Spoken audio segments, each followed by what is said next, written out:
Hello, my dear students. Welcome you again on my YouTube channel Angrezi Academy. Today we are going to discuss narration, which is an important topic for every exam. देखिए narration जो होता है, सबसे पहले मैं ये बताना चाहूंगा कि नरेशन वाला एक ऐसा टॉपिक है जो हर एग्जाम में आता है, छोटी क्लासेस में आता है, बड़ी क्लासेस होती हैं उनमें आता है और हर कंपटीशन एग्जाम में इससे रिलेटेड क्वेश्चन पूछे जाते हैं। क्लियर हुई? अब देखिए नरेशन स्टार्ट करने से पहले हम ये जानेंगे कि नरेशन होता क्या है। तो कोई भी एक स्टेटमेंट जो होता है, क्या होता है? कोई भी स्टेटमेंट होता है वही क्या होता है? नरेशन होता है। कोई भी आपने एक स्टेटमेंट बोला वही क्या हो गया? नरेशन हो गया। और स्टेटमेंट को जैसे ही हम बोलेंगे तो स्टेटमेंट को जैसे बोलेंगे तो there are two way of speaking something. किसी भी स्टेटमेंट को कहने के दो वे होते हैं। एक तो क्या हो गया? डायरेक्ट वे हो गया और एक क्या हो गया? इनडायरेक्ट हो गया। डायरेक्ट वे का मतलब हो गया कि हम आगे वाले को सीधा सपाट में बोलना, ठीक है। और फिर दूसरी चीज क्या हो गई नरेशन में, जो इनडायरेक्ट वे जो होता है वो हम किसी को कहा, फिर उसने हमारी बात को थर्ड पर्सन को डिस्पैच किया, that's called indirect speech. Clear भाई? यहां नरेशन है। नरेशन क्या होता है? जैसे कि इसको हम बोलते हैं स्पीच। हमने अभी क्या बोला? स्पीच बोला। अब स्पीच का मतलब क्या हो गया? स्टेटमेंट हो गया।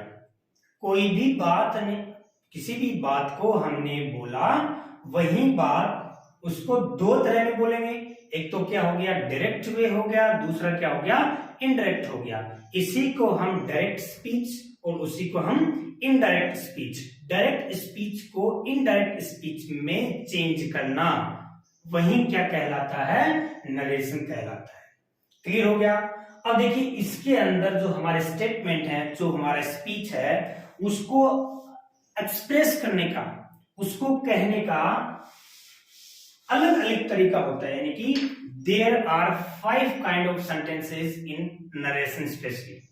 क्लियर है? अब 5 काइंड ऑफ सेंटेंसेस कौन कौन से होते हैं? सबसे पहले हमें वो जो 5 काइंड्स जो है उनको आइडेंटिफाई करना है, because without identification of these 5 kind of sentences we cannot solve, we cannot change direct to indirect speech. Is it clear? देखिए डियर स्टूडेंट्स, अभी हमारे पास में ये दो पार्ट है, ठीक है। ये होता है डायरेक्ट स्पीच। ये क्या हो गया? डायरेक्ट स्पीच है ये। क्लियर है? अब इसके अंदर हमें जो चीज आइडेंटिफाई करनी है, जो 5 काइंड ऑफ सेंटेंसेस जो मैंने अभी बोला, उसको आइडेंटिफाई करने के लिए हम इस स्टेटमेंट को देखेंगे। ये स्टेटमेंट किस उसमें सेंटेंस में है, किस काइंड में है, किस टाइप में है, किस प्रकार का सेंटेंस है। इनवर्टेड कोमा के अंदर जो भी स्टेटमेंट है, जो भी स्पीच है, उसी को हम क्या बोलेंगे? डायरेक्ट स्पीच बोलेंगे। क्लियर हो गया? उसके बाद में देखिए किसी भी सेंटेंस के अंदर ये दो पार्ट हो गया, इसको हम बोलेंगे रिपोर्टिंग वर्ब।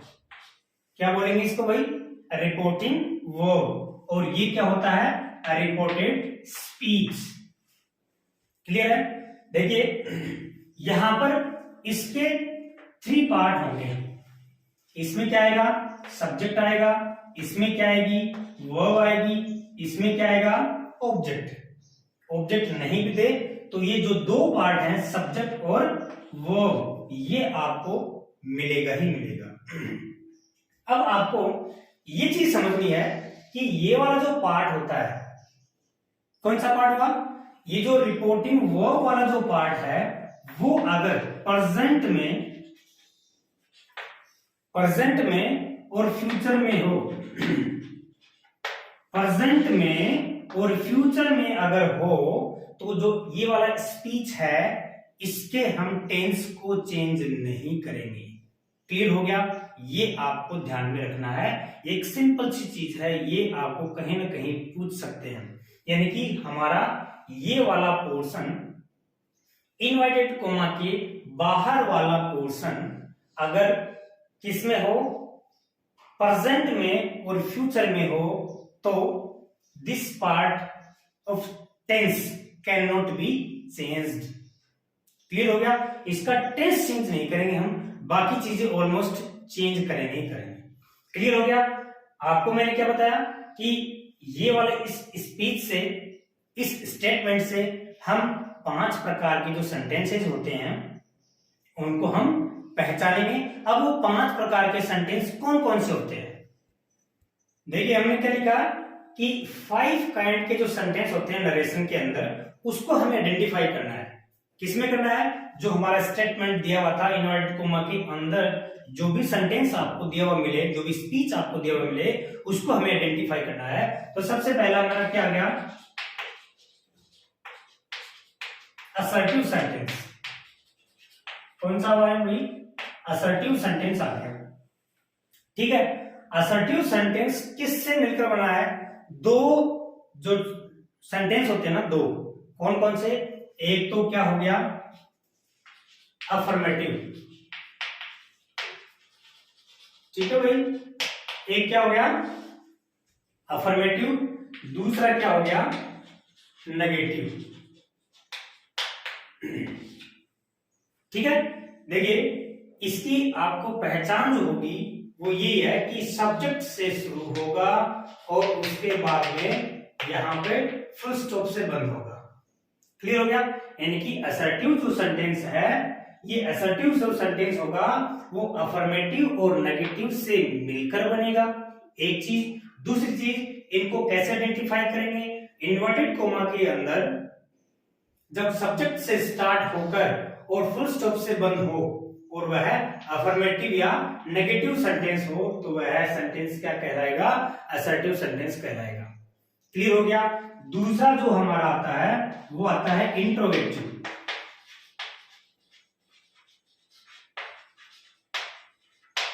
Interrogative sentence. देखिए इंट्रोगेटिव सेंटेंस की स्पेशली जो पहचान होती है, जो उसकी स्पेशल जो आइडेंटिफिकेशन होती है, ये भी क्या हो गया भाई? दो तरह का होगा। एक तो कौन सा हो गया? WH वर्ड से स्टार्ट होने वाला, और दूसरा क्या हो गया? हेल्पिंग वर्ब से स्टार्ट होने वाला।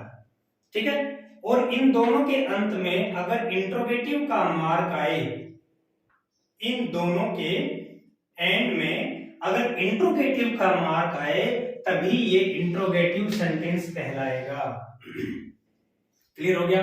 पहला हमारा असर्टिव, दूसरा हमारा इंट्रोगेटिव। इंट्रोगेटिव भी दो तरह से, एक WH वर्ड से, दूसरा हेल्पिंग वर्ब से।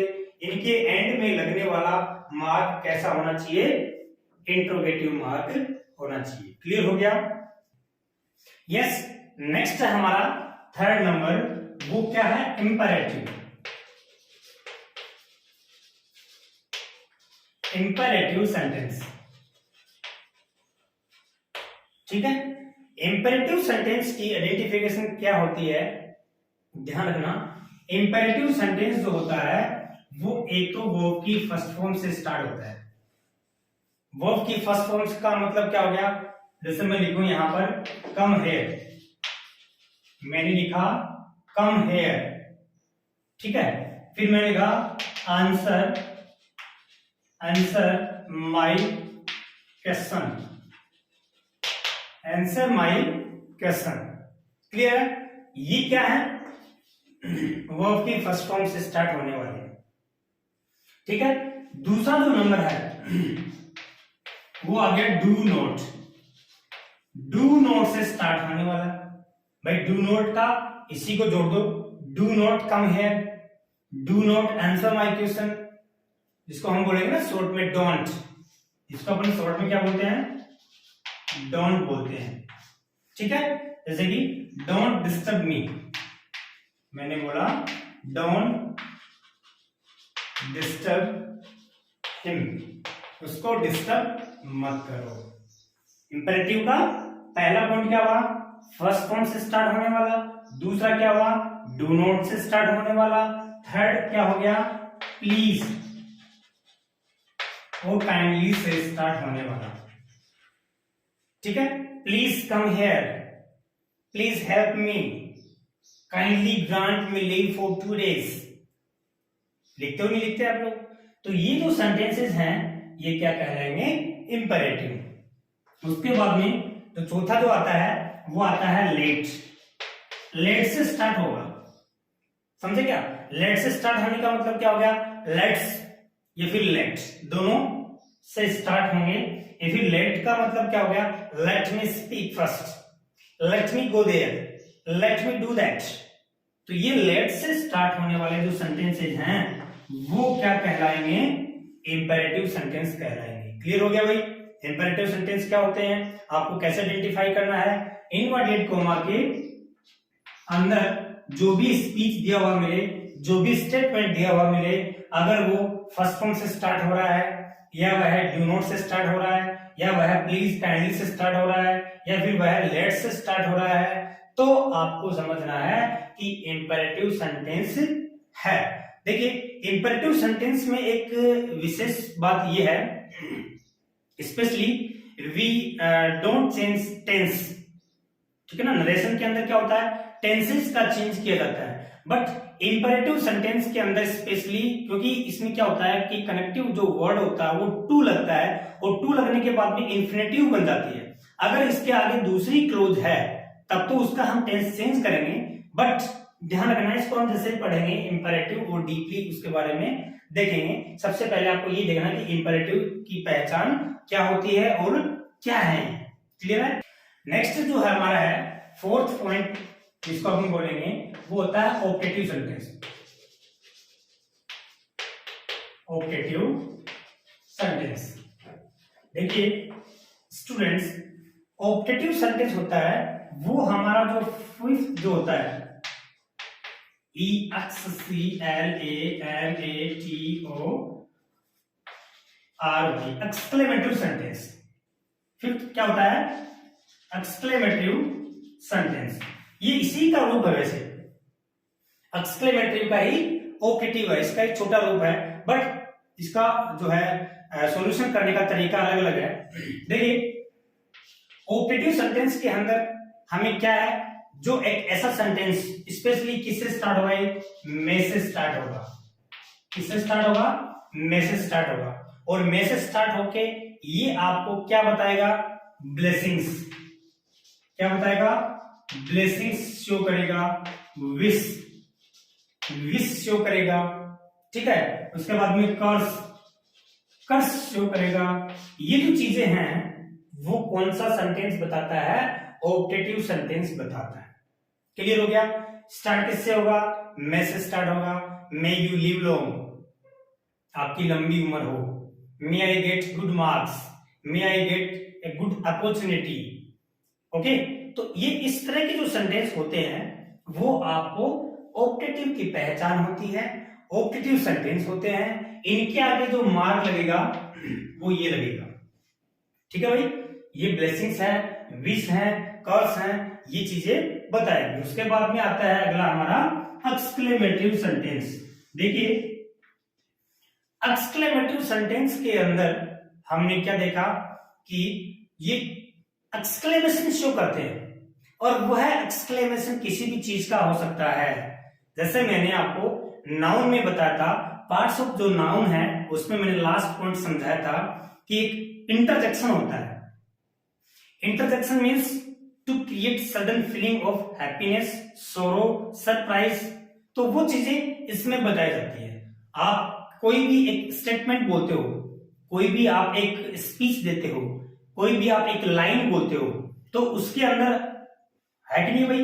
हैप्पीनेस भी होती है, ठीक है? उसके अंदर क्या होता है? सरप्राइज भी हो सकता है, उसके अंदर क्या हो सकता है? सोरो भी हो सकता है, ठीक है ना? ऐसा statement which create sudden feeling of किसकी? हैप्पीनेस, सोरो, ठीक है? उसके बाद में आप किसी को क्या बोलते हो? वेल डन बोलते हो भाई। किसी को आप लोग सराहनीय कोई भी चीज बोलते हो। तो ये सारी चीजें मिलाकर वो क्या बनाती हैं? एक्सक्लेमेटिव सेंटेंस बनाती हैं, और इसके आगे जो एक्सक्लेमेशन का मार्क लगेगा, समझ आया क्या? यानी कि जो सेंटेंस होगा, जो स्टेटमेंट होगा, उससे पहले जैसे मैं लिखूं कि what A fool he is, ये हो गया। वह कितना मूर्ख है। तो इसके अंदर क्या हुआ, सरप्राइज से हुआ, ठीक है ना। What A handsome, what A handsome boy he is, वह कितना हैंडसम बॉय है, ये क्या शो कर रहा है, सरप्राइज शो करता है। आप बोलोगे वाओ, ठीक है, आप बोलोगे हुर्रे, ठीक है। उसके बाद में आप लोग जैसे कि किसी भी आप किसी की प्रेज करते हो तो बोलते हो वेल डन, ठीक है, आप बोलोगे वेल डन, ठीक है। तो ये सारी चीजें हैं वो क्या शो कर रही हैं, कुछ ना कुछ फीलिंग्स को शो करती हैं, चाहे वह हैप्पीनेस की हो, चाहे वह सोरो की हो, ठीक है। आपने बोला अलास, अलास, अलास का मतलब दुख प्रकट करने के लिए, अलास ही हैज डाइड, ठीक है। तो ये चीजें हैं वो सारी की सारी क्या बताएंगे आपको, एक्सक्लेमेटरी सेंटेंस को बताएंगे। क्लियर हो गया। There are 5 kind of sentences, the first one is assertive, the second one is interrogative, third one is imperative, fourth one is optative, and the last and the final one is क्या हो गया, exclamative sentence हो गया। Clear है भाई। अब हम 1 by 1 sentence करके देखते हैं। क्लियर है, यस। अब हम देखेंगे कि जो नरेशन होता है उसके अंदर जो मोटे मोटे जो चेंजेस होते हैं वो क्या क्या होते हैं। सबसे पहले हमें ये ध्यान रखना है, देखिए सबसे पहले जो चेंजेस होता है वो होता है टेंस का होता है। समझ आएगा आपको। पहला जो चेंजेस होगा वह है टेंस का चेंजेस होगा। तो मैं आपको बता देता हूं कि टेंस का चेंजेस कैसे होगा। जैसे कि मान लीजिए आपका आ गया वर्ब की फर्स्ट फॉर्म आ गया, ठीक है, या फिर इसके साथ में वर्ब की फर्स्ट फॉर्म या एस या ईएस ये आ गया ओब्लिक लगकर, तो इसको हम वर्ब की सेकंड फॉर्म में चेंज करेंगे। क्लियर है। उसके बाद में क्या आ गया, इज, एम, आर, इसके साथ में क्या लग गया, आईएनजी वाली फॉर्म लगी है, तो इसको किसमें बदलेंगे, वाज वर, किसमें बदलेंगे, वाज वर के साथ में आपको आईएनजी वाली फॉर्म लगानी है। क्लियर हो गया। देखो वैसे मैं आपको एक बात बताऊं, शॉर्ट ट्रिक मैं आपको बताता हूं। मान लो आपका पास में क्या है, ये आपके पास में प्रेजेंट टेंस है। क्लियर है। It has 4 parts: present simple, continuous, perfect, perfect continuous, right? And this is also past, and it has also 4 parts: present simple, continuous, perfect, perfect continuous. ठीक है भाई, इसको प्रेजेंट को इस पास्ट में change कर दो, this one, this one, this one, this one. Are you getting me or not? This is present simple, this is past simple. Okay, change simple to simple, continuous to continuous, perfect to perfect, and perfect continuous to perfect continuous. Clear हो गया। उसके बाद में ये बच गया, ये वाले तो सारे चेंजेस हो गए। उसके बाद में ये बच गया, इसको इसमें, इसको इसमें, यानी कि second form head plus verb की थर्ड फॉर्म, आईएनजी वाली आईएनजी में। बाकी चेंजेस होता नहीं है। फ्यूचर का भी टेंस होता नहीं है। फ्यूचर के मॉडल होते हैं, कैन को कुड में, मे को माइट में, सेल को शुड में, विल को वुड में, दैट चेंजेस। क्लियर हो गया। This is a short trick, right. हमें क्या देगा, फर्स्ट फॉर्म आ गया, क्या आ गया उसके बाद में, फर्स्ट फॉर्म आ गया, या फिर क्या आ गया, डू डज, डू या क्या लगा, डज के बाद में फर्स्ट फॉर्म आ गई, उसको भी हमने किस में चेंज किया, वर्ब की सेकंड फॉर्म या फिर डिड प्लस वर्ब की फर्स्ट फॉर्म में चेंज किया। समझ आ रहे हो ना। इजेमाल वाजवर में चेंज किया। उसके बाद में क्या गया, हैज, और क्या गया, हैव, थर्ड फॉर्म लगेगी, इसको किस में चेंज किया, हैड प्लस वर्ब की थर्ड फॉर्म। क्लियर हो गया। उसके बाद में आपका क्या गया, बस इसी का तो ये चेंजेस हो गया भाई। हैज, हैव जो है बीन वाला उसी में तो होना है, हेड में होना है।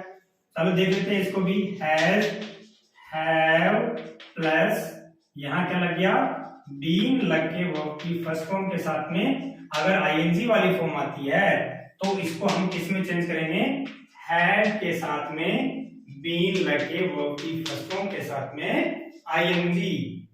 क्लियर हो रहा है ना। उसके बाद में देखो ये तो प्रेजेंट का हो गया, प्रेजेंट का मैंने बताया ना, ये वाला इसमें, ये वाला इसमें, इस तरह से आपको ये ध्यान रखना है, कंफ्यूज नहीं होना है। उसके बाद में आपकी क्या आती है, वर्ब की सेकंड फॉर्म आती है, और वर्ब की सेकंड फॉर्म किसमें बदलेगी, इसी में, हैड प्लस वर्ब की थर्ड फॉर्म, या फिर क्या आ गया, डिड प्लस वर्ब की फर्स्ट फॉर्म आ गया, उसी को भी हम किस में चेंज करेंगे, हैड प्लस वर्ब की थर्ड फॉर्म में। ठीक है भाई। उसके बाद में क्या आ गया, वाज, वर, फिर क्या आ गया फर्स्ट फॉर्म के साथ में आईएनजी, और क्या लिखोगे इसमें, यहाँ पे हैड बीन, क्या लगाओगे, हैड बीन, फिर यहां फर्स्ट फॉर्म के साथ में आईएनजी। समझ आ रहा है। उसके बाद में आगे क्या बच गया, हैड के बाद में जो आपका आएगा, जो लास्ट के जो टेंस हैं, कौन सा, यहाँ पे हैड प्लस वर्ब की थर्ड फॉर्म और हैड बीन वाला। देखो इसको हम कैसे चेंजेस करेंगे, ये एक हम सेंटेंस में लेके देखेंगे, इनका मोस्टली हम चेंजेस नहीं करते हैं।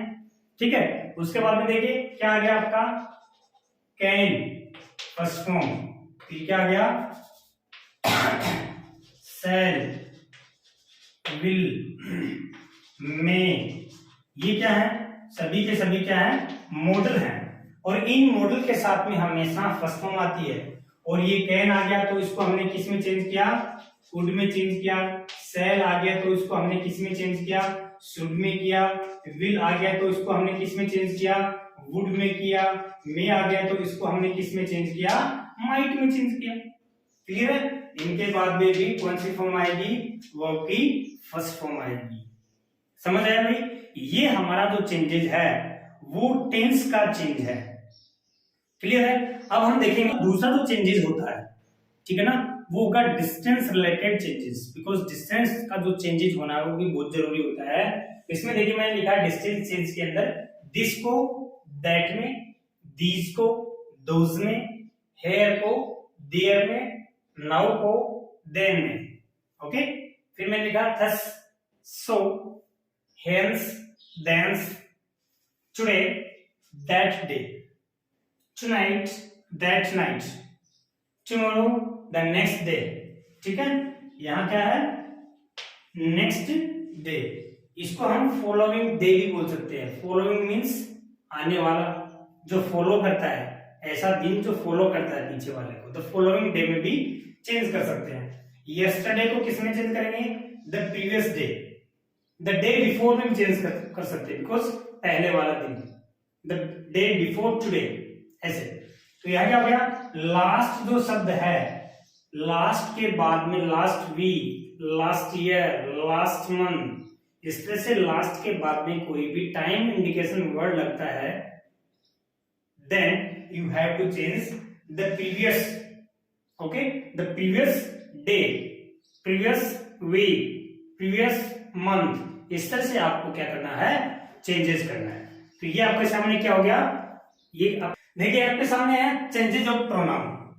उसके बाद में जो थर्ड एंड लास्ट जो चेंजेस आता है वो आता है प्रोनाउन का। भाई जो भी है सारा का सारा जो हमारा नरेशन वाला पार्ट जो होता है, वो जो प्रोनाउन के चेंजेस होते हैं ना, वो उन्हीं पे ऑलमोस्ट डिपेंड होता है। देखिए इसमें आप इस तरह से आप एक क्या बनाना है, सारणी बनाना, आपको एक टेबल बनानी है। उसमें क्या करना है, इधर पर्सन आएगा, ठीक है भाई, इधर क्या आ गया, सब्जेक्ट, फिर क्या आ गया, ऑब्जेक्ट। सब्जेक्ट के बाद में क्या आता है, ऑब्जेक्ट आता है, और ऑब्जेक्ट के बाद में क्या आता है, पजेसिव। पजेसिव क्या होते हैं, एडजेक्टिव होते हैं। ये मैं आपको पहले हमारी जो वीडियो जरूर में देखना बता चुका हूं मैं। उसके बाद में हमारा आ गया फर्स्ट पर्सन। फर्स्ट पर्सन में क्या आ गया, आई और वी। इसका ऑब्जेक्ट क्या हो गया, आई का मी और वी का अस। ठीक है। मी का पजेसिव क्या हो गया, माई। और देखिए एक चीज और डाल देता हूं मैं इसमें, ये है पजेसिव एडजेक्टिव। ठीक है, ये क्या है, पजेसिव एडजेक्टिव, और एक होता है पजेसिव प्रोनाउन। ये क्या होता है, पजेसिव प्रोनाउन होता है। ठीक है, ये जो माई है इसका क्या हो गया, माइन। ठीक है, उसके बाद में एस का क्या हो गया, अवर, और इसका क्या हो गया, अवर्स। समझ में आया आपको। उसके बाद में हमारा ये फर्स्ट पर्सन क्या हो गया, कंप्लीट हो गया। ठीक है भाई।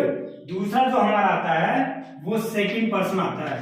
सेकंड पर्सन में क्या हो गया, यू सब्जेक्ट हो गया, यू ऑब्जेक्ट हो गया, योर क्या हो गया, पजेसिव हो गया, और योर्स क्या हो गया, पजेसिव प्रोनाउन हो गया।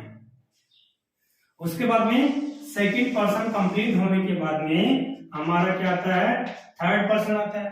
थर्ड पर्सन में क्या हो गया, ही, कौन कौन से हैं, सी, फिर उसके बाद में दे, फिर उसके बाद में इट, फिर उसके बाद में कोई भी नेम। ठीक है भाई। यहां ही का क्या लगाओगे, हिम, यहां क्या लगाओगे, हिज, और यहां पजेसिव भी इसका हिज ही होगा। आपको देखो ये ध्यान रखना है, ये तो प्रोनाउन की जो टेबल आई है मैंने इसलिए बताया, अदरवाइज एक बार आप इसको इसमें इंक्लूड मत करना।